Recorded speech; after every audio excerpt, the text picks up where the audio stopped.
Nggak batuk atau pilek, kok tiba-tiba demam? Bisa jadi itu demam idiopatik loh. Demam ini termasuk demam yang nggak ada penyebab jelasnya dan kadang juga terjadi tanpa adanya infeksi. Demam idiopatik seringnya terjadi karena adanya reaksi alergi ataupun gangguan sistem imun.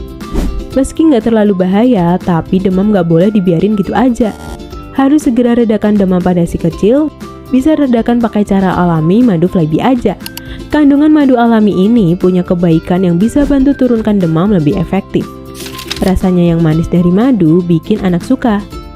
Apalagi Flybe sudah BPOM, jadi aman untuk diminum setiap hari. Tunggu apa lagi? Yuk pesan sekarang!